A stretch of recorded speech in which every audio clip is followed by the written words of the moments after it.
Welcome, everyone, to the First Waves show. This podcast is for those of you who are looking to boost your career development and continuously improve day after day. If you aspire to bring more value to your company, invest in yourself, and have a great career in the corporate world, this show is for you. If you are not able to take notes while listening to this podcast, no worries. I have included a free download that features helpful learning nuggets and simple action points. You can select 1 to 2 points from the list, put them into practice, and see if you notice a difference. You will find a link to this freebie in the show notes. This podcast is sponsored by Wave Business Excellence Footprint, an environmentally friendly online training company that cares about your personal development. I am delighted to share with you a powerful approach to achieve immediate results. With our 10-step process, you can identify and implement quick wins within just 2 weeks. This method promises to create instant impact and drive significant progress towards your goals. Are you considering taking a course to enhance your work environment? Or perhaps you are unsure about how some of these tools and techniques work, and you would like to test the waters first to see how they can benefit you? What is fascinating is that when you improve a process, the impact is felt by many people. Firstly, you will feel the impact yourself because you can feel the difference and enjoy doing less rework, waiting time, corrections, and so forth. Additionally, your colleagues will be happier because there will be less friction between the processes and your work. You will not need to send as many reminders as before, and your colleagues will not be annoyed by unsynchronized process steps. Your manager will also be pleased because they will hear about fewer incidents and mistakes that may have occurred during the month. It also has an impact on the customer because they will notice that the product or service can be delivered in shorter time frame. Perhaps the product or service is delivered with higher quality, or the customer experience is much better. Customers will enjoy coming back for more, and you will enjoy coming to work because you will feel that you have the capacity to improve things so that you can add more value and get things done efficiently and effectively. If you're curious to learn about one of the many tools offered in the Lean Practitioner course and put that one tool to the test so you can make an instant impact in your work environment by identifying the low-hanging fruits, also known as quick wins, in less than 2 weeks, then this podcast episode is for you. If you have already taken part in the lean training and know the tool called 8 wastes, I will be able to give you a new twist on how to use this tool and get further results. I will create a step-by-step process for you as if it were a mini training. As a freebie, you will find this step-by-step approach, and I will also give you a link to a cool way how to look at the 8 wastes in a graphical way. Soon, you'll be able to look at the business world and your private life through the 8 wastes lens in a completely different way. First, I will explain to you what the 8 wastes are, which are called in Japanese mudas. This term is used quite often, and if you hear the word muda, then you know that it represents waste. After explaining what each waste represents, I will describe to you how to use this tool so that you can identify quick wins and implement changes within 2 weeks. Everything we do in life and in business either creates value or no value. These are linked with value-added steps or non-value added steps. But there is one more. It's called ancillary activities, and they lie in the middle. An example of a value-added step in processing a payment is doing the transaction in the system. When we look at ancillary activities, these are the steps in the process that comply with, for example, regulatory requirements from the local government. The client does not perceive these internal process steps as valuable, but they are still needed from the business point of view. When you archive the documents, this is something that you need to do internally, but it does not interest the end customer that much. And the final group is the non-value added activities. This could be, for example, processing the payment for the second time because the first payment was incorrect. This type of muda is called rework, and it does not add value to the end customer or to the company because the payment should have been done correctly the first time. Now, additional processing time needs to be invested and therefore increasing operational costs. The example above is just one type of muda. There are different models on how to remember the 8 wastes. One way to remember them is to use the acronym downtime. The word has 8 letters that will represent each muda. The first letter in downtime is D, and D represents defects. This is the example that I just gave you earlier, where something goes wrong and one needs to repeat the process step over again to get it done right. This is called rework, because if everything had gone well at the beginning, then the rework loop could have been avoided. Defects result in unhappy customers and high processing costs for the company. Therefore, it is important to eliminate this muda from the process. If we look at this type of muda in our private life, we can imagine spending an hour in the kitchen cooking a meal for the family only to burn the food at the end. This is a defect, and everyone in the family is still hungry and expecting a meal, which means we need to invest additional time to cook another meal, resulting in rework. The second letter of the word downtime is O, and O stands for overproduction. This waste occurs when we create more than is needed. In business, we can see this as writing an excessive number of emails and putting many people on copy. This is a clear sign of overproduction. An example of overproduction in our private life could be preparing 55 pancakes, 25 muffins, and baking 2 different types of cake for a party of 3 children, which clearly creates more food than required for one party. The next letter in the word downtime is W, which represents the muda, waiting. This is one of the wastes that can be quite critical. In most end-to-end processes, roughly 95% of the time, we have waiting times, and only 5% is value added. For example, consider the time it should take to enter new client information into the company database. As a customer, you sign a contract with the company. A few days later, you give them a call, and you find out that they do not even know who you are because they do not have you yet in their database or in their system. This is based on a real project that I have seen many years ago. When we looked at the end-to-end process, it took the company up to 6 weeks to enter new customer database into the system. This was clearly unacceptable and created many unhappy customers. During this process, the 6 weeks were mainly waiting times, with only 35 minutes of value-added time required for entering the client data into the company database.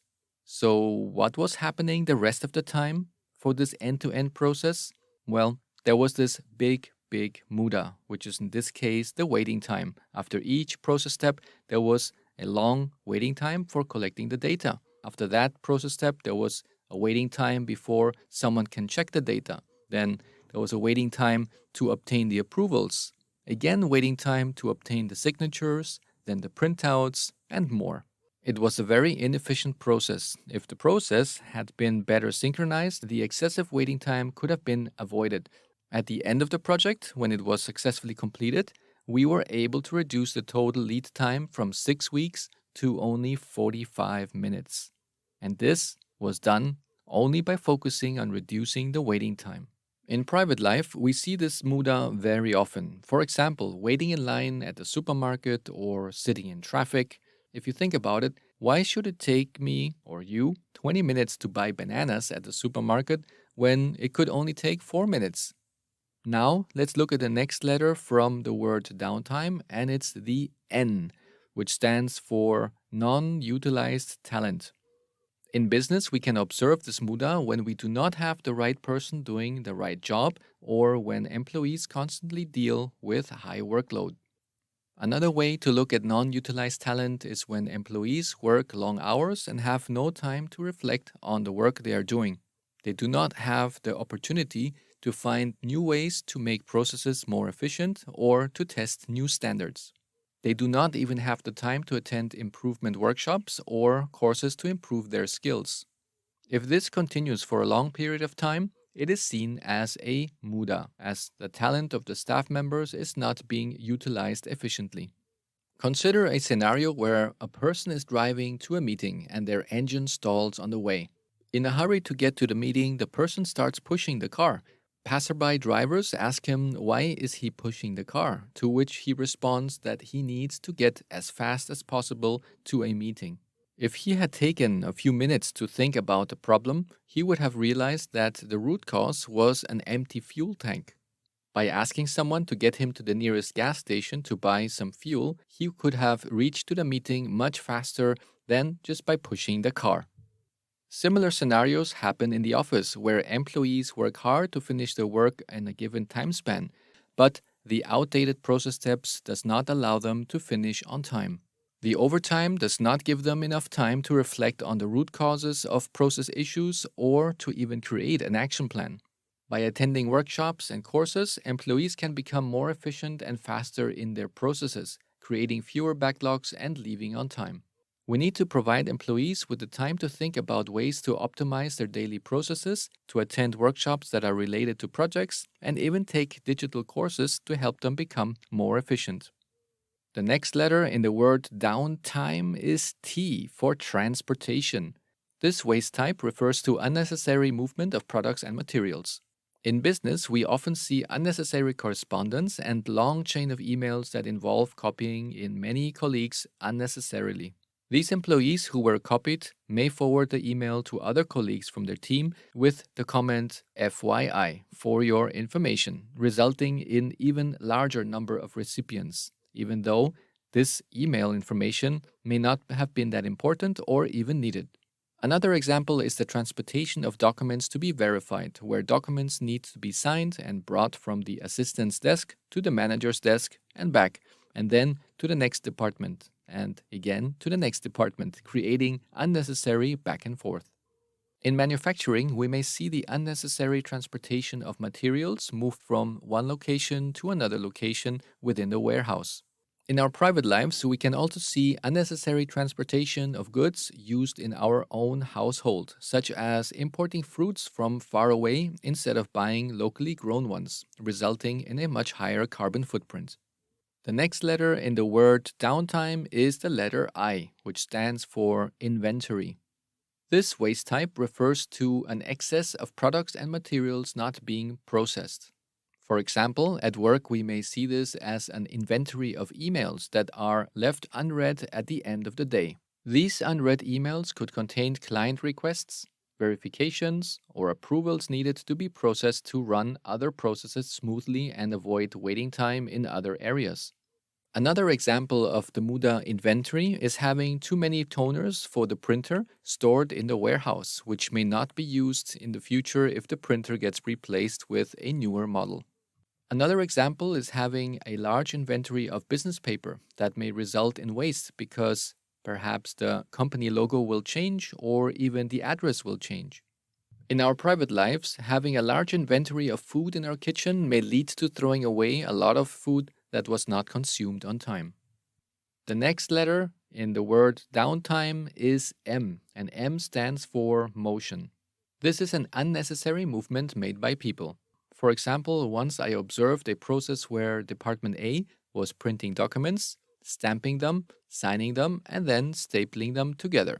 These documents were sent to the next department where someone had to remove the staples and scan all of the documentation. So the step of stapling them together in the first department and removing the staples in the second department, this is a big muda called motion. In our private life, we sometimes face a situation where we misplace our keys. Therefore, we end up asking our family members to search the house. It could take sometimes 5 minutes, 10, 15 minutes to find the keys. Every time this happens, we cause another muda, which is a lot of motion within the house. Some of my students ask me the question, what is the difference between the waste type transportation and the waste type movement, or also known as motion? The reason why this question comes up so often is that they are quite similar. The main difference between the two is that transportation is when something or someone goes from location A to location B, then to location C, and so forth. So there's a change of location. I used to work in a company where we had many office branches within the city of France.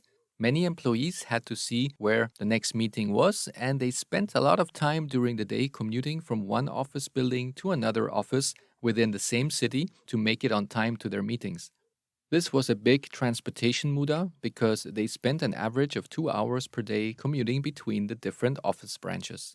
On the other hand, the waste called movement is when a person is staying in one location and has excessive and unneeded movement. For example, the person stapling the documents together, and in the other department, another person removing the staples. Another example of excessive movement could be seen in the car industry, where employees had to bend over or even get onto the floor to install the parts into the car. Today, this movement has been eliminated because the car is raised to a higher level and tilted sideways so that the employee does not have to do the excessive movement and can perform their job while standing comfortably. In our private life, excessive motion can be often seen in the kitchen. Do you have everything you need to prepare a meal close at hand in the kitchen? Or do you need to invest lots of motion by going down to your knees to get the pots and pans and later getting onto a stool to get the plates from the top of the shelves and maybe remove some items to get access to your spices? If you add up all of this motion throughout the year, you spend quite a lot of time being inefficient. The last letter in the word downtime is the letter E, which stands for the Muda extra processing. This is also known as overprocessing. It happens when we do more work than needed or produce higher quality than is required by the customer. For example, when a client sends us a request to deliver specific information from the contract and we provide them with the report plus extra details. These extra details would be seen as a muda because we have invested time to gather and send the information that was not requested by the customer. Another good example is internal controls. Do we really need to have internal control points after each process step, or is it sufficient to have internal control points at the critical areas where the process is prone to human error? If the 4I principle is good, does it mean that the 16I principle is even better? At what point does it become over-processing? In our private life, we can also experience extra processing when we do not only iron our shirts and pants, but we also decide to iron our underwear and socks. Does this really add value, or is this over-processing? Another example. If you own a car, you probably send it to the inspection every year to check if everything is fine. But let's say you went for an inspection every 2 months. Then that would be considered over-processing. The same principle can be applied to your business processes as well. Now that you have seen the 8 types of waste that can be identified in both our business processes as well as in our private lives, it is important to note that every time we identify a muda, it costs us more time, more money, and resources. This is also called non-value added tasks because waste does not add any value to the customer or to us. Once we can identify and remove all of the mudas from our business processes and our private lives, we will be able to focus more on doing the things that add value. This will lead to better results, increased efficiency, and ultimately, more happiness. Now it's time to take a step-by-step approach to using the muda method and identifying the quick wins. For this, I will be speaking a little bit slower. Step 1. Open the Muda Identification Fun Sheet, which can be found on the downloadable Excel sheet. Here you will find one Muda type per Excel sheet within this document. Optionally, if you do not want to be working with Excel, you can also take 8 pieces of paper and place the name of each Muda on top of each page. Separate the page into 7 sections, like what you see on the Excel sheet. Each section represents one column from the Excel sheet. They are called Muda type, potential root causes, potential solutions, in frame, out of frame, action plan, due date, and owner. Step number 2. Either by yourself or with some of your working colleagues, go to a meeting room and book the room for 1 to 2 hours. If you decide to go with some of your colleagues, tell them that the goal is to eliminate some things that do not add value for them and to the company, and to identify quick wins. These identified improvements should be implemented within 2 weeks. Step 3. Brainstorm the possible wastes that you see at your work by going through all of the 8 muda types. Try to find at least 5 mudas per waste type. This will give you a minimum of 40 identified wastes. That is from 5 mudas times the 8 waste types. If you are doing this with your colleagues, then you will have identified even more wastes. Enter this information into column D in the Excel template or on your piece of paper. Step 4. For each waste that you have identified, brainstorm at least one root cause. Be aware that you might have more than one potential root cause per waste type. For example, if you have one muda that is called employees do not have knowledge on how to improve the processes, you might have the following potential root causes. There is no time for sending employees to courses. A second potential root cause could be the manager does not take the initiative to send employees to courses. A third potential root cause is employees are not motivated to take part in courses. A fourth root cause could be employees do not know that there is a budget allocated for them to take courses. So in this case, you will see that we have 4 potential root causes for one muda within that waste type. Now you should take all of these potential root causes and enter them into the Excel sheet column E, called potential root causes. If you are using a piece of paper, then you would probably notice that there's not enough space in there. So this piece of paper either has to be very big, or you could do it on a brown paper when you put a big brown piece of paper on the wall, or you could also work with Post-its. Step number 5. Now it is time to brainstorm potential solutions. Be aware that each potential root cause could also have more than one potential solution. For example, let's take root cause number 4, which is employees do not know that there is a budget available for them to take part of courses each year. Here we could have various solutions. Point 1. Ask the manager how much budget is available for each team member for the courses per year. Point 2. Ask the manager if they could communicate this to the team during the next team meeting to bring awareness to the employees that this possibility exists. The next potential solution could be to ask the manager if they think it would be a good idea to speak with everyone about their potential training desires for the year. Another solution could be to investigate what kind of training could be interesting for you. Here we dive deep into this topic in the next episode number 4, which is called the Career Development Checklist, 5 steps to prepare you for your next management meeting. Another solution could be to create a training plan or a skills plan that the manager can use. This will help your manager identify skill gaps in some employees, and they can take measured actions to register these employees for a specific course. Wow, as you can see, there are a lot of solutions for just one potential root cause. If you create lots of solutions for each potential root cause, then you will have a long list of solutions for each waste type. All right, now we have all the potential solutions, and it's time to go to step number 6. Determine if these solutions are in frame of your possibility for creating a quick win implementation or not. In case they are out of frame, it may be due to various reasons, such as something that you cannot influence with a quick win action. For example, the current economic situation, the geographical location of the office, or employee satisfaction with the company culture, or perhaps complex issues that can only be solved in a lean project, green belt, or black belt project, or maybe it needs to be done through an IT project or any other type of project structured approach. If you find topics that need to be resolved in a project format, that is also great, because at the end of this activity, you will have a pipeline of brand new projects that can be allocated to a lean practitioner, to a green belt, or to a black belt. On the other hand, you will also be able to find a couple of quick wins. These should be then entered into the Excel sheet column G, which is called in frame, out frame of being a quick win. This column will help you filter out your potential quick wins. And now it's time to go to the next step, which is step number 7.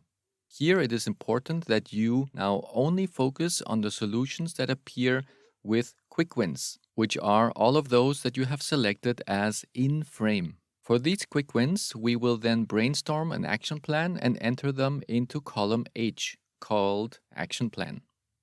And that's when we're going to move over to step number 8. Now it's time to set a due date in column I for each of these actions. Try to accomplish 80% of the actions within the first week, and the more challenging ones, they could be done in the second week. This should be round about 20% of your quick wins that will be implemented in the week number 2. And now, step number 9. Identify who will be the owner of these action points. As they are quick wins, most of them will be implemented quickly by yourself or by the colleagues who are doing the exercise with you. Before implementing these improvements, please present them to your manager and obtain their green light. In most cases, your manager will be positively surprised by your ability to identify so many low-hanging fruits and opportunities to make the working environment better. However, please be aware that some managers might feel a bit uncomfortable because they think that they should be the ones identifying the improvement areas and provide the solutions. If this happens, it could be more of a cultural or perhaps a personal issue. But in most cases, if a manager sees that you came up with great ideas, they will give you the green light to move forward with these implementation points. Now we have arrived to our final step, which is step number 10. Here it is all about follow-up and the implementation of those quick wins. After 2 weeks, communicate the success to your manager and to the team. Try to make a short, nice presentation with the improvements and the outcomes. If you would like to upgrade your skills in creating exciting presentations and learn great tricks on how to present them to your manager and to the team, you can take a look at the course in the Wave Academy called Presentation and Communication Skills. In the show notes, you will find the link to the training. We have now come to the end of this mini training, and I hope it was interesting and that you will have the opportunity to bring instant impact to your processes in a 2-week period by searching for those quick wins and enjoying your work with less muda. Please check the links to download the Excel sheet and watch the fun muda video. Feel free to let me know how it went. Your comments and feedback are essential to my team and me so that we can continuously improve the value we provide to you, as we want to give you the most from each episode. Please rate, subscribe, send your comments, and share with those who you think could benefit from this episode. I appreciate your messages and I'm grateful for them. I'm also a work in progress and I strive to do better every day. If you are interested in finding out more about Lean Six Sigma process improvement courses that can solve burning issues in your business and impress your manager, I invite you to check out the courses on our website, www.wave-bef.com. Thank you, take care, and see you soon in the next episode.